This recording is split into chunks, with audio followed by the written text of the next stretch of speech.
High বন্ধুরা, শুভ সকাল। কেমন আছো সবাই? আশা করছি সকলে অনেক বেশি ভালো আছো। আমরাও না বেশ ভালো আছি। বসিরহাট হাসনাবাদের ছোট্ট একটা গ্রাম থেকে আমি রূপা আজকের ব্লগটা ভোর 5টা থেকে শুরু করছি। এই কটা দিন একটু সকাল সকালই উঠছি, কারণ ঘরের অনেকগুলো কাজ আছে। আর এমনিতেও সকাল সকাল উঠলে ঘরের কাজে হয়তো একটু দেরিতে হাত দিই। তো সকালের এই কাজগুলো না যতটা তাড়াতাড়ি করে নিতে পারবো ততটা তাড়াতাড়ি আমারই লাভ, কারণ ঘর পরিষ্কার, ডিপ ক্লিনিং এগুলো আমি কিন্তু সুন্দরভাবে করে নিতে পারবো। আর দোকানটা যত সকাল সকাল খুলতে পারবো ততটা তাড়াতাড়ি কিন্তু আমি বাড়িতে চলে আসতে পারি। তো সেই কারণেই ভেবেছি ঘরের কাজ অনেক ভোর ভোর করেই দোকানে চলে যাব, আর অনেক সকাল সকালই দোকান থেকে বাড়িতে আসবো। এসেই কিন্তু ডিপ ক্লিনিং বিভিন্ন রকম কাজ যেগুলো থাকে সেগুলো দিনের বেলাতেই কিন্তু আমি করে নেব। তো এখন দেখো সুন্দর করে তো বিছনার চাদরটা বদলে নিলাম, নিয়ে এখন বালিশ টালিশগুলো রেখে একটু সুন্দর করে খাটটা কিন্তু ভালোভাবে গুছিয়ে নেব। তো সকালবেলা ভাবছি অনেকটা তাড়াহুড়ো করে ঘরের ডিপ ক্লিনিংটা করে নেব। হাজব্যান্ড এখন দোকানেই থাকবে সকালে, তো সেই কারণে এই কাজগুলো না একটু মনোযোগ সহকারে সুন্দরভাবে করে নিতে পারছে। সব কাজের পিছনে যদি একটু সময় লাগিয়ে একটু মনোযোগ সহকারে করা যায় না, কাজগুলো কিন্তু যেমন তাড়াতাড়ি সুন্দরভাবে হয়ে যায়, ঠিক তেমনই পরিষ্কার পরিচ্ছন্ন হয়। তো আগে তো আমি এই ঘরটা এখন সুন্দর করে গুছিয়ে নেব, নিয়ে পাশের ঘরে যাব। পাশের ঘরে বিছনাটা একটু গুছিয়ে তারপরেই কিন্তু ঝুলটুলগুলো ঝেড়ে পরিষ্কার করে ফেলবো। যেহেতু আমার এই দেয়ালটা পুরোই সাদা, উপরে বলো নিচেই বলো, তো সেই কারণে এত প্রচণ্ড যে ঝুল পড়ে, কালো কালো একটা ভাব হয়ে যায়। তোমরা হয়তো ক্যামেরা অতটা বুঝতে পারছো না, ওপরে দেখালে বুঝতে পারো যে কতটা নোংরা হয়েছে। আমি কিন্তু মাসে একবার ডিপ ক্লিনিং করি, আর আমার বাড়িটা তো আর রাস্তার ধারে না, সেই কারণে কিন্তু ধুলো নোংরা একটুখানি মনে হয় অন্য লোকের বাড়ির থেকে একটু কম হলেও হতে পারে। তো সেই কারণে মাসে একবার ডিপ ক্লিনিং করলে কিন্তু আমার হয়ে যায়। তো দেখো এখন তো আমি দুই ঘরের বেডশিট টেডশিটগুলো একটু ঝেড়ে পরিষ্কার করে নিলাম। তারপরে কিছুটা জামা কাপড় আছে সেগুলো সুন্দর করে ভাঁজ করে নেব। আর রাত্রে আমি যে জামা কাপড়গুলো বারান্দার একপাশে দড়িতে মেলে রাখি না, সেগুলো কিন্তু সকালে অনেক সুন্দর শুকিয়ে যায়। তো সেগুলোই তুলে নিয়ে আসলাম, নিয়ে এসে এখন একটা একটা করে ভাঁজ করে আলনায় রেখে দেব। আর এই আলনায় যে কটাই জামা আছে সব কটাই আমার বলতে পারো। সিমরান ঈশার খুব কমই আছে, ঈশারগুলো তো ঝুড়িতেই আছে, আর সিমরানের হয়তো খুব যে দুটো একটা থাকতে পারে। তো আলনাটায় ওদের জামা কাপড় এখন আমি আর রাখি না, রাখলে না ওদের জামা কাপড় খুঁজতে গিয়ে আমার সব জামা কাপড় হুড়িয়ে ফেলে। তো যার যার জামা কাপড় আলাদা আলাদা জায়গায় রাখি, এতে করে না আলনাটা বেশ সুন্দর গোছানো থাকে, আর আগের মতন অতটা বেশি হোড়ায় না। আর তিনজনের জামা যখন আমি একসঙ্গে রাখতাম, সিমরান, আমার আর ওর পাপার, তখন কিন্তু যে যেমন পারতো টানতো ফেলতো আর নিয়ে নিয়ে চলে যেত, আর বারবার আমাকে গোছাতে হতো। সেটা এখন আমার না গোছাতে আর অতটাও হয় না। তো দেখো এখন মোটামুটি আমার আলনা গোছানো শেষ, এখন ঝুল ঝাড়তে চলে আসলাম। তো দেখো কতটা ওপরে কালি কালি একটা ভাব হয়ে গেছে। সাদা দেয়াল তো খুব বাজে লাগে এরকম ঝুল পড়লে, তবে মাসে একবার ডিপ ক্লিনিং করলে কিন্তু আবার এক মাস এরকম নিশ্চিন্তেই থাকা যেতে পারে। আর আমার এই কারেন্টের তারের এখনও কোনো রকম ব্যবস্থা করা হয়নি, ঘরের বলছি না অনেকখানি কাজ এখনও বাকি আছে। তো এই সকল খুঁটিনাটি কাজগুলো ভাবছি আস্তে আস্তে করে ফেলবো। তো এখন শুধু সময়ের অপেক্ষা, কবে হয় দেখা যাক। তো এখন সুন্দর করে ঝুলটুলগুলো ঝেড়ে পরিষ্কার করে নিচ্ছি। আর মোটেই না উঠতে চাচ্ছিল না, দেয়ালটা পুরো ধার ধার টাইপের, তো সেই কারণে ঝুলগুলো এমনভাবে লেগে গেছে, খুব জোরে জোরে প্রেশার দিয়ে দিয়ে ডলছিলাম, তারপরে তাই উঠলো। এখন দেখো এই বক্সটার ভিতরটাও কিন্তু যতটুকখানি হাতে পেলাম ততটুকখানি পরিষ্কার করে নিলাম।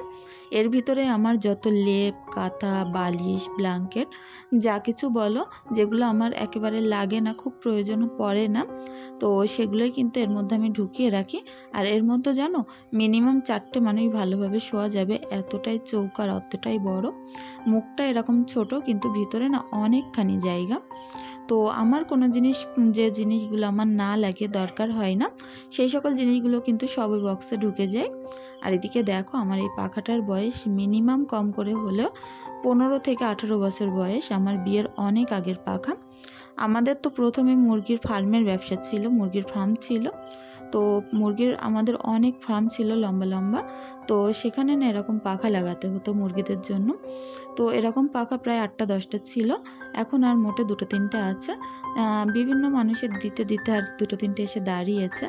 তো তার থেকে একটা আমার এই ঘরটায় লাগানো আছে। আর এই পাখাটাই যে হাওয়া এত জোর, পুরনো পাখা আসলে কদরই আলাদা।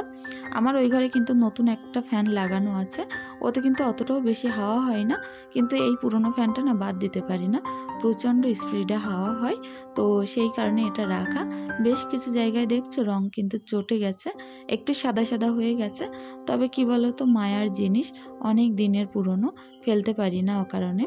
আর এই পাখাটা কিন্তু খুব বেশি বয়স না, তবে ওই পাখার ধারে পাশেও যেতে পারবে না, ওই পাখাটায় যেমন হাওয়া হয় এই পাখাটায় কিন্তু ঠিক তেমন হয় না। আর আমি চেষ্টা করি মাসে না একবার করে এরকম ডিপ ক্লিনিং করে নিতে। আমার পাকা টাকাগুলো মুছে এখন সুন্দর করে পরিষ্কার করে নিচ্ছে, পুরো 1 মাস এতে কিন্তু আর তেমন বেশি ধুলোবালি থাকবে না। আর যদি পারি সপ্তাহে আরেকবার করে যদি আলতো হাতে একটু মুছে নিতে পারি, তাহলে মাসে কিন্তু এরকম অতটাও বেশি কষ্টকর হয় না। আর আমার ঘরে বলছি না রাস্তার ধারে না বলে একটু হয়তো আমার সুবিধা, কারণ ধুলোবালি নোংরা ঝুল এগুলো কিন্তু আমার ঘরে একটু কমই হয়। তবু ওই যে অভ্যাস, অল্প অল্প ঝুল লেগে আছে, কেমন জানি লাগছে। কেউ যদি একটা নতুন মানুষ আনকা মানুষ বাড়িতে আসে, তখন কিন্তু এরকম ঘরবাড়ি বাজে থাকলে বেশ খারাপ লাগবে। তো সেই কারণেই না সবসময় চাই যে ঘরবাড়িগুলো একটু টিপটপ একটু পরিষ্কার পরিচ্ছন্ন করে রাখতে, কিন্তু হয়তো আগের মতো অতটাও পারি না বাচ্চা কাচ্চা ছোট থাকার কারণে। আর এই হাঁড়িকুড়ির পিছনে যে এত পরিমাণে ঝুল পড়ে, তো সেগুলো আমি একটু টেনে টেনে পরিষ্কার করে নিলাম। আর ঝুল ঝাড়ার পরে এখন ঘরের অবস্থাটা দেখছো কতটা পরিমাণে নোংরা হয়ে গেছে। তো এই ঘরটা আমি এখন একটু সুন্দর করে ঝাড়ু দিয়ে পরিষ্কার করে নেব। সকালে সংসারের কাজ, ভোরবেলা উঠে প্লাস এই ঘরের ডিপ ক্লিনিং সব কিছুই কিন্তু একা হাতে করে নিতে হয়। আর একটু সুবিধা আছে যে আজ আমার হাজব্যান্ড বাড়িতে ছিল, হাজব্যান্ড দোকানের দিকে আছে, সেই কারণেই কিন্তু ঘরের কাজগুলো এত সুন্দর করে নিতে পারছি। আর ঈশান আমার পেছন পেছন ঘুরঘুর করছিল, আর ওকে বারবার ঘুষ হিসাবে কিছু খাবার আমাকে দিতে হচ্ছিল, যেরকম লজেন্স বলো, লিচু বলো, এরকম টাইপের খাবার দিচ্ছিলাম, আরও চুপচাপ খাচ্ছিল আর ঘুরছিল। ও না ফল খেতে প্রচণ্ডই ভালোবাসে, তো সেই কারণে ওর পাপা কখনোই ঘরে ফল খালি করে না। মিষ্টিটাও মোটামুটি ভালোবাসে, যেগুলো একটু হালকা মিষ্টি হয়। তো আমার হাজব্যান্ড সবসময় ফল মিষ্টি এগুলো ওর জন্য কিন্তু এনেই রাখে। আর আমি যখন এরকম কাজকাম করি তখন ঈশাকে কিন্তু হাতে এরকম ফল মিষ্টির থালা ধরিয়ে দিলে ও চুপচাপ খায় ঘরে। এখন ওর হাতে কিন্তু একটা জেলি আছে, সেটাই খাচ্ছিল। তো এরকম সারাদিন ঘুই দিতে হচ্ছিল আর আমার কাজগুলো করে নিতে হচ্ছিল।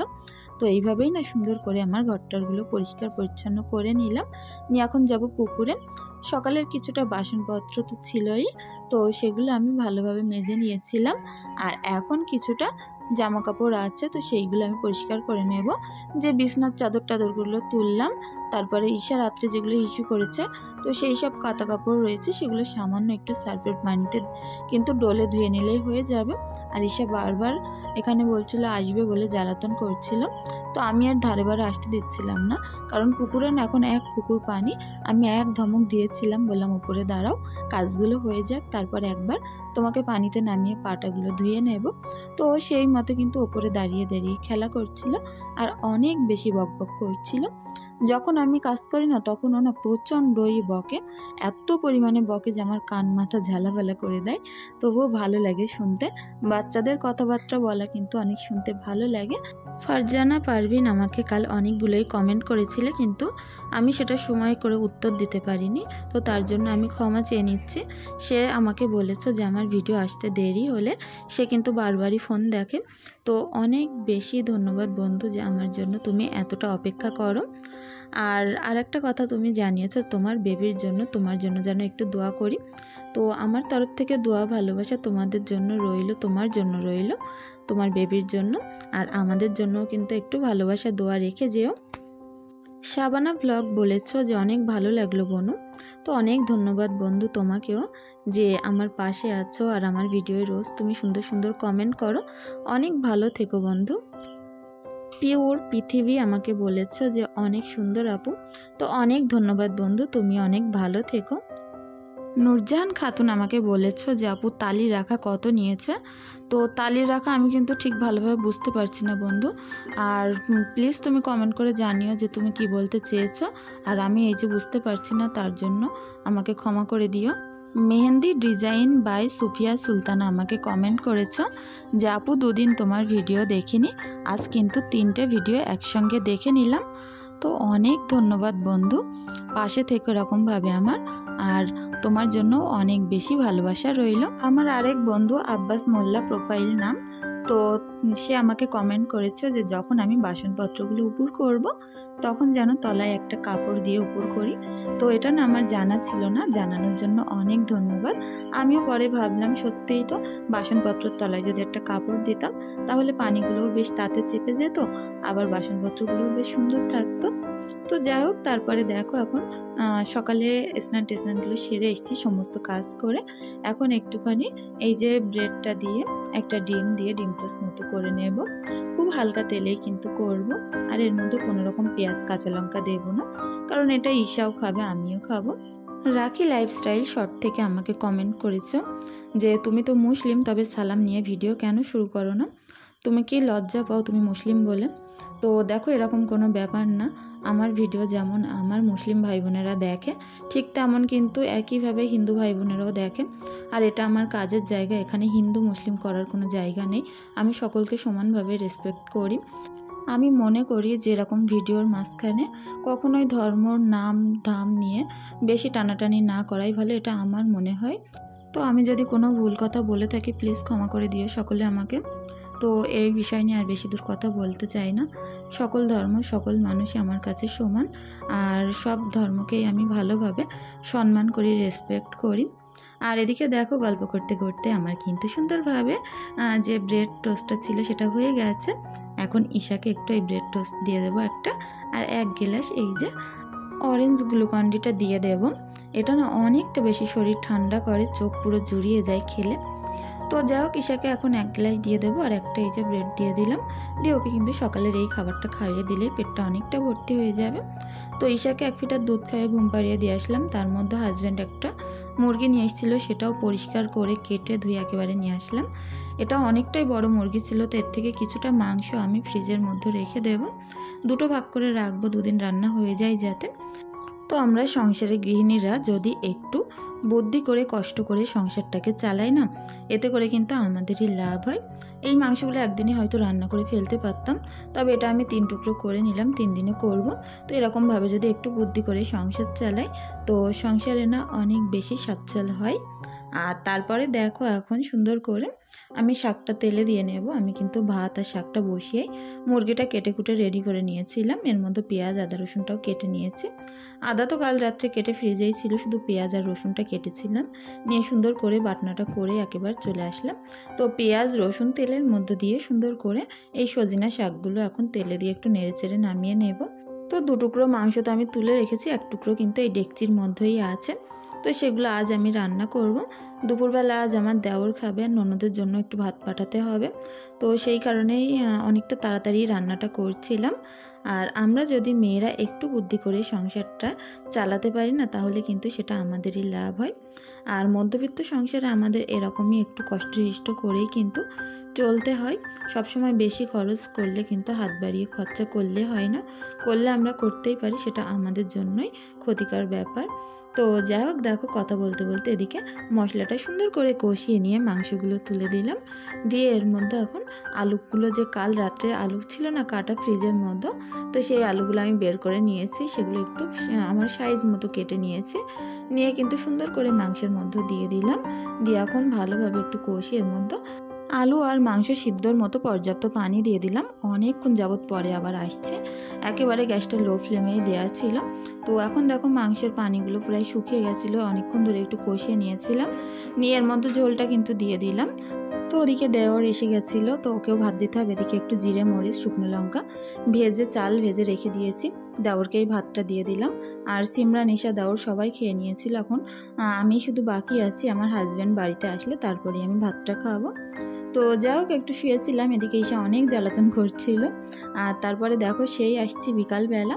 তো এখন অনেকটাই বাসনপত্র হয়েছে, দুপুরবেলা যেগুলো খাওয়া দাওয়া হয়েছে, তো সেই বাসনপত্রগুলো কিন্তু আমি একটু বেলা থাকতে থাকতেই মেজে নিয়েছি, সেগুলো উপর করে দিলাম। আর এখন আমার কিছুটা জিনিসপত্র দোকান থেকে আনা ছিল, সেগুলো পাত্রে পাত্রে ঢেলে নিতে হবে। তো এখনও পর্যন্ত যে সকল বন্ধুরা আমার পাশে আছো, আমার সাথে আছো, তাদের কাছে একটি অনুরোধ রইল, ভিডিওটি দেখে যদি কিছু ভালো লেগে থাকে প্লিজ চ্যানেলটি সাবস্ক্রাইব করে পাশে থাকতে পারো। আর যদি বেশি কিছু ভালো লেগে থাকে অবশ্যই একটি লাইক একটি কমেন্ট করে দিয়ে যেও।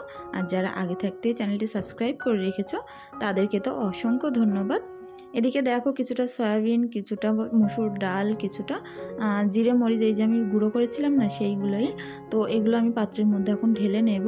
নিয়ে দেখো সমস্ত পাত্র আমি কিন্তু রান্নাঘরে সুন্দর করে গুছিয়ে রেখে আসবো।